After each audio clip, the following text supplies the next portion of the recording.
our topic this week, all week, has been early intervention. And in talking about this with you, you mentioned that sometimes people, when they're starting out, they have no idea what that looks like, what it is, what their expectations should be. And we thought it would be a great opportunity for you to talk about that a little bit. What does early intervention look like? Yeah, it's very interesting because people don't necessarily know exactly what they're signing up for when they decide they're going to be doing early intervention for their child. And so, you start off by simply outlining what's going to go on and what it's going to look like so that you can set up expectations, because it really kind of comes into their life like huge. Like the freight train. If it's really good, effective, intensive early intervention, it should be a freight train that's coming in, and things are going to work differently in the family for a while. Yeah. And I just started a new client recently, and we had an initial meeting where we set up and all the expectations, what it was going to be like, described all the different clinical positions and what everyone's roles are going to be, and things like that. And the parent was pretty overwhelmed. She didn't realize that, it would require so many hours and people were going to be in her home and all of this kind of stuff. So. But that is frequently what we're talking about. Not always now, because now there's center-based systems as well, where you might be dropping your child off for a portion of that time, but it's still going to be a lot of hours, and at some point they're going to be in your home. Yeah. So a lot of center-based models are happening, or non-public schools where you can drop off your child. That's a lot less intrusive for the family.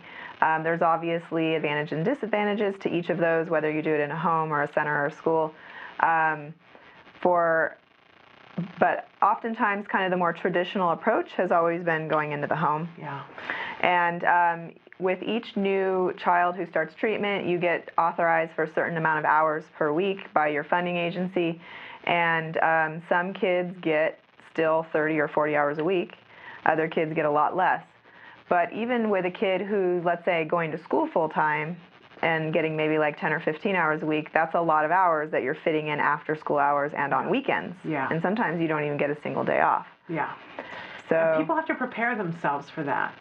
Yeah. It's an interesting phenomenon right now that I've been talking with a lot of parents recently, that in the previous years to this, before we had the insurance mandate, parents had to fight for that. They had to fight tooth and nail to be able to get the funding for that. And so while they were fighting, they would hear stories about what it was, and they would keep fighting for it because everybody said, you have to do it. It's a little bit weird to me now that people will go in. It's great, don't get me wrong, that people will go in, their child gets diagnosed, and they say, okay, so here's your prescription, and they don't know what they're getting because they didn't have to fight for it. So it's sort of like a cold shower for them. They go, 40 hours a week? You want me to do 40 hours a week with my 3-year-old? Are you nuts? And of course, nobody is nuts. That's really the ideal, correct? Mm-hmm. I mean, and I don't really see very many 40-hour-a-week kids, honestly, anymore.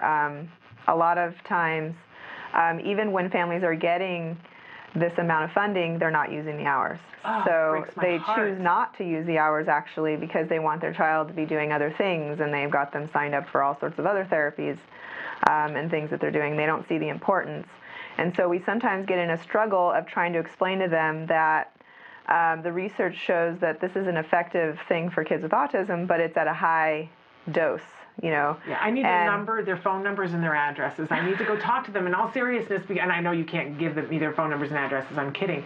But, for me and for so many of us who have walked this walk, for people to be offered it, we fought so hard for them to get it, and if they don't know how to use it well, that breaks my heart. Yeah. We need to fix that, and everyone within the sound of my voice needs to hear what the doctor is saying.